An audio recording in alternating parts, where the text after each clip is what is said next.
In the first scene of the film, we see a girl waking up from sleep. She starts brushing her teeth, and we see that she is in some kind of cave. The cave is surrounded and hidden by foliage and trees. Then we see a plane landing near this place. The girl jumps up, grabs her weapon, and as a man exits the plane, she aims and shoots him. After the shot, the sniper keeps the shell casing. We switch to another scene where we see a man waking up from a nightmare. He takes his car keys and drives to the beach. He sits by the sea and watches the sunrise. The protagonist opens a notebook and starts writing something. After he finishes, we can tell from his face that something is troubling and worrying him. He looks depressed. A dog runs up to him. They play for a short while, and the dog runs back to its owner. He receives a notification on his phone with some kind of report. In the next scene, our protagonist drives to a Marine Corps base, enters an office, and is greeted by a woman he doesn't know. As we find out later, her name is Bartholomew. From their dialogue, it becomes clear that the man failed a psychiatric assessment. Later, the woman asks if he has any close relatives, to which he replies no. The protagonist introduces himself, and we learn his name is Levi. Bartholomew asks why Levi didn't go through another medical evaluation or appeal it. He replies that he doesn't see the point. The woman asks him what would happen if she gave him a reason. Then we are taken to Lithuania. We see a girl with flowers walking through a cemetery. She approaches her father, who is sitting near a grave playing the accordion. The girl lays flowers on her mother's grave, and we recognize her as the killer from the first scene of the film. Her father asks her to give him her shame, and she gives him the shell casing from her last shot. We learn that each kill is becoming more and more difficult for the girl. Her father suggests she stay in Lithuania for at least a couple of weeks. She replies that she needs to fly to Rubinovich in Moscow, and most likely she will have to lay low for a year, maybe more. From their dialogue, we learn that her father has cancer, and on February 14th, he wants to commit suicide and lie in the grave next to his wife. After this, we are taken to September. We see our protagonist lying with an IV on board a helicopter. He opens his eyes and disconnects it. A military woman enters and demands he hand over all his gadgets. She informs him that he is expected tomorrow at 1600 hours. She hands him a box and tells him to open it when they land. The man asks where they are, and the woman tells him she is not authorized to answer. Then Levi jumps out of the helicopter and opens his parachute. We see short shots of his journey through cliffs, mountains, and forests. As soon as Levi reaches the designated secret area, he is met by Jasper de Drake, a Marine Special Forces soldier, who asks to be called JD. Levi introduces himself and says he is a former U.S. Marine. It turns out JD has been completely alone for a whole year, and his shift ends at midnight when Levi is to replace him. We find out that Levi's task is to patrol the western slope every day and check the ammo supply, the integrity of the fences, and the hanging mines. There's no cell service here, and in case of any situation, there's an emergency button. Then JD explains that there is an air raid siren on the tower. If all camouflage systems fail or someone invades the gorge, a certain stray dog protocol will automatically activate. If Levi hears the siren, he must run. Levi asks about his duties, aside from keeping everything secret. JD replies that he must not let those in the gorge get out. Levi doesn't understand what he's talking about, and JD throws a smoke grenade into the gorge. They begin to hear sounds from the gorge, but due to the thick fog, it's almost impossible to see anything. JD says that those below are called the Hollow Ones. He explains that in the late 1940s, 3 battalions, more than 2,000 men, were sent to clear the gorge. None of them came back. Since then, they've switched to a containment tactic. Levi asks what JD himself thinks about it. JD replies that he believes the gorge is the gateway to hell, and they are the gatekeepers. Then we see a day where Levi is already in the tower, having dinner, washing dishes, and drinking alcohol from a moonshine still. Levi makes more entries in his notebook and then goes to sleep. Meanwhile, JD fires a signal flare and is picked up by a helicopter. The soldier contacts Bartholomew and reports that the job is done. Thank you for your service. October is passing, and we see Levi carrying out his daily tasks. Later, he makes a communication checks, as required every 30 days. He receives confirmation that the check-in is complete, but Levi asks them to wait, saying he has a question. He is told again that the check-in is complete, and the line is disconnected. After the call, Levi glances at a bookshelf, looking for something to read, but notices writing on the wall behind it. He He moves the shelf and finds quotes left by his predecessors. He steps out onto the observation deck and looks through binoculars at the opposite tower. There, he sees the girl we know as the killer. We can conclude that she chose to lay low by taking this post. In the next scene, it's nighttime. A heavy rain falls, thunder rumbles. Levi is asleep, but wakes up from the thunder, startled.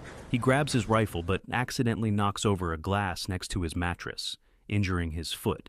He sits by the window to remove the glass shards, then grabs his binoculars and sees the female sniper at her table, lit by candlelight. She blows out the candles. The first November episode begins with the girl in the neighboring tower celebrating her birthday.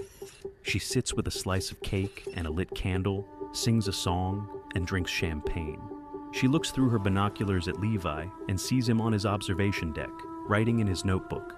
She writes something on a marker board, steps onto her deck, fires a pistol into the air, and shows Levi her message asking his name. Levi responds on his own board that all contact is forbidden. Mark's woman is surprised and writes that her name is Drasa, it's her birthday, and she's going to do whatever she wants. Levi introduces himself and proposes a toast to her birthday, pouring himself some moonshine. He raises his mug, and Drasa raises her champagne bottle. Drasa turns on a record player with a vinyl disc and grabs another bottle. She writes a message asking Levi to show how he dances. Levi replies that he's a bad dancer. Drasa asks what he's good at. Levi writes that he's a pretty good shot. Drasa asks how good. Levi goes inside the tower. Meanwhile, Drasa fires her rifle at his mug of moonshine. He is surprised. In response, Levi shoots her champagne bottle. Drasa claps and places a bottle on her head for Levi to shoot, but she suddenly turns off the music and gestures for Levi to look at the gorge. Levi looks down and quickly grabs his weapon. Through his scope, he sees human-like creatures. He opens fire, and Drasa joins in, taking up a Soviet machine gun. Later, Drasa hears a noise beneath her tower and realizes the creatures are probably right under her. She slowly steps back, but a clawed hand reaches for her. She manages to shoot the creature, looks down, and sees that the monsters are climbing up her side of the gorge. She begins shooting at them with her pistol. Levi helps, firing from his tower. A mine below explodes as a hollow man falls onto it. Levi grabs another weapon and continues firing. The next morning, we see Levi keeping watch over the gorge as Drasa treats her shoulder wound. Later, she writes to Levi on her marker board that it was the best birthday of her life. Levi laughs in response. That day, we see the protagonist descending to replace the mines that exploded during the monster attack. At that moment, a drone rises from the gorge, watches Levi, and flies away. December begins. We see Drasa playing the piano. Suddenly, she steps onto the observation deck, looks through binoculars, and sees a Christmas tree by Levi's tower. He left a message for her. Merry Christmas, Drasa. Overjoyed, she laughs and twirls in the light snowfall. In the following scenes, we get quick glimpses of their shared time. The two make snowmen of each other. Using their marker boards and binoculars, they play a game of chess. Each builds a makeshift drum kit from pots, buckets, and metal plates, and they play music for one another simultaneously. Now, it's February. Late at night, Levi wakes up when a sudden gust of wind opens the doors. He closes the glass doors and leans his hand against them with a note of sadness. During the day, Levi goes on patrol but doesn't see Drasa on the other side of the gorge. In the next scene, we see Levi making notes in his notebook. The next shot shows Drasa lighting a candle and tearfully looking at a photo of her and her father. Levi sees this and writes to her, asking why she didn't go on patrol today and if something happened. Drasa replies that she had a hard day and that she wishes Levi had been there with her. In the next scene, Levi wakes up at night and reads a quote written on the wall. Only those who go too far can discover how far they can go. During the day, Levi uses improvised materials to make a rope to cross over to Drasa's side. Drasa sees this and can't believe he's actually going to do it. He picks flowers and crosses to Drasa's side using the rope, attaching himself with a harness. After he makes it across, they finally speak in person for the first time. Drasa tells him she made rabbit pie for him. He replies that he'd like to take a shower. In the shower, Levi notices that Drasa left clothes hanging on a line to dry. He has to run naked to grab them. Drasa sees this scene on the surveillance monitors and smiles. Over dinner, they talk and try to figure out where they actually are. From their conversation, we understand that they were sedated in the helicopter so they wouldn't know their location. Later, Drasa and Levi are up on the roof. Drasa plays a vinyl record and begins to dance, inviting Levi to join her. During the dance, they end up on the floor and share their first kiss. Afterwards, the couple sits on the observation deck. Drasa points to Orion's belt and tells Levi about her father's death, saying he asked her to look at Orion's belt and remember him. Levi tells Drasa that he writes poetry. During their conversation, we learn that he wrote a poem dedicated to Drasa. She presses him to reveal the title. He hesitates, but finally tells her, "She brought down the night." The next morning, they say goodbye, and Levi returns to his side using the rope. But creatures try to cross behind him, setting off mines, and the rope snaps. Levi falls into the gorge. Drasa quickly straps on a parachute and jumps after him. She ends up in a powerful current, but climbs into a tree. Meanwhile, Levi is unconscious, hanging from a tree. A huge centipede crawls toward him. He starts shooting at the creature and manages to kill it, but the sludge he's fallen into tries to consume him and prevents him from escaping. Drasa finds Levi and shoots off the creature's tentacles. Then, the two continue moving forward through green fog and dry tree branches. They hear a sound and turn around. A rider on horseback charges at them. The horse attacks Levi, and the rider attacks Drasa, but they manage to fight them off. From their conversation, we learn Drasa lost the winch. It fell into the river. The cliff is 500 meters high. The couple moves to another part of the gorge. We can tell by the color of the fog, which is now blue. They see numerous skeletons tangled in dried branches. Then they come across partially ruined houses, also covered in vines. Torn flags of Britain, the USSR, and the US hang from a pole. It resembles an old abandoned village from World War II. Drasa and Levi hear monsters approaching and hide in one of the buildings. Based on the interior, it appears to be a church. There are cobwebs and human skeletons on the benches. Inside the church, they hear strange sounds and try to locate the source. Suddenly, skulls with spider legs fall from above. Drasa and Levi start shooting them, but at that moment, monsters burst into the church. Drasa blows a hole in the wall, and they escape. They come across a cliff wall with a gate. They enter and decide to barricade the door. Inside, they find a large room resembling a laboratory. Levi finds an old cassette. From this video, we learn that people are trying to prevent the toxin from escaping the gorge. The biochemical compound has fused with the DNA chains of biological organisms living in the gorge. Human DNA has merged with the DNA of plants, animals, and even insects. The protagonists conclude that if they escape quickly, they won't be infected. While searching for a way out, they enter a second room and find early 2000s computers. Drasa asks the obvious question: why wasn't the gorge bombed? Levi turns on a computer. The first message that appears reads Dark Lake, a military company. Levi concludes that the research is still ongoing. The computer also shows that the gorge is 4.2 kilometers long. They head back toward the exit. Drasa remembers she left her ammo bag near the door, but when they return, it's gone. They open the door, and Drasa throws a smoke grenade. After walking some distance from the gate, they find the backpack. As soon as Drasa picks it up, a snare tightens around her leg and drags her across the ground. It turns out to be a trap. A horse and rider appear. Drasa is discovered hanging in the air. She's being kept as food for some creature. A humanoid figure approaches and breaks a branch growing from her stomach. She seizes the moment, jumps down, and fights the creature. Levi arrives to help. Afterward, Drasa asks where they are. Levi replies that they are beneath a missile carrying a chemical warhead.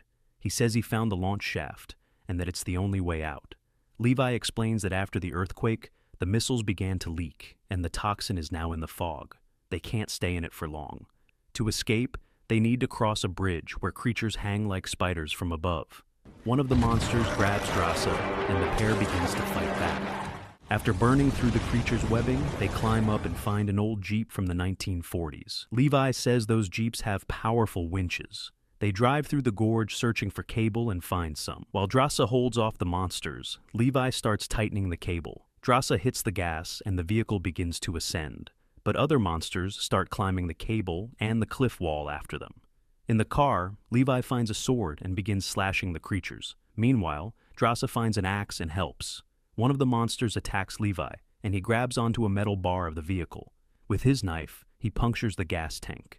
Fuel spills onto the cable beneath the car. Drasa throws explosives igniting the fuel. The cable the monsters are climbing catches fire, and the vehicle explodes. But Levi manages to climb onto the hood with Drasa. They stand on a cliff ledge. Levi tells Drasa to cut the cable. In the next scene, we see the protagonists have escaped and are now sitting on the observation deck of the tower. Levi bandages Drasa's wounds. Levi tells Drasa he knows why they sent him here. The couple agrees to meet again in a week to make sure they haven't been infected. Before crossing the rope back to his side, Levi tells Drasa he loves her. In the following scene, Levi checks in via radio. He's asked for his access code, and he provides it. He is told to wait. Then Bartholomew starts speaking to him and tells him that the drone control system has been activated. She asks whether he descended into the gorge. Levi lies and says that they never went into the gorge. After the call ends, Bartholomew reviews video recordings and sees Levi and Drasa together. She tells the commander that Levi has become a threat and orders him to prepare a team for deployment in the morning. The next morning, Drasa and Levi check the perimeter and look at each other through binoculars. Drasa writes on her board that she loves him too, but they both see a helicopter approaching. Levi yells for Drasa to run. They each activate a distance measuring device. The helicopter lands, and Bartholomew steps out with 2 soldiers. Seeing the towers empty, they launch drones into the sky. One of the drones finds Levi and begins firing at him. Levi falls and injures his leg, but manages to shoot the drone down. He sees that only 3.8 kilometers remain to the end of the gorge. Bartholomew finds writings on the wall and reads one of Levi's quotes. 3 things cannot be long hidden: the sun, the moon, and the truth. At that moment, Levi and Drasa use their sniper skills to destroy all the antennas that were camouflaging the gorge. Now it's visible to all radars and satellites. A siren goes off. The gorge termination system is activated. The commander announces they have 2 minutes to take off and escape. Drasa covers the needed distance, but Levi, due to his leg injury, can't run fast. A massive explosion occurs, and Bartholomew's helicopter is caught in it. The shockwave knocks Levi off his feet, and he falls into the water below. In the next scene, we see Drasa looking at an envelope from Levi that says, "If I don't make it, open at sunset." In a cave, Drasa counts 5 days, but Levi never shows up. We move to France. Drasa is sitting by a cross on the shore and opens the letter from her beloved. It contains a poem. April arrives. Drasa is now working as a waitress in a French restaurant. She serves the guests, turns around, and sees Levi sitting at a table. She freezes upon seeing him. Levi, looking at her, lifts a napkin with the words, "There will be rabbit pie," the same pie she once made for him in the gorge. Levi stands up, and Drasa follows him, still in disbelief that he's alive. Levi is joyful and grateful to finally be reunited with her. They look at each other in awe. The final scene is their kiss and reunion.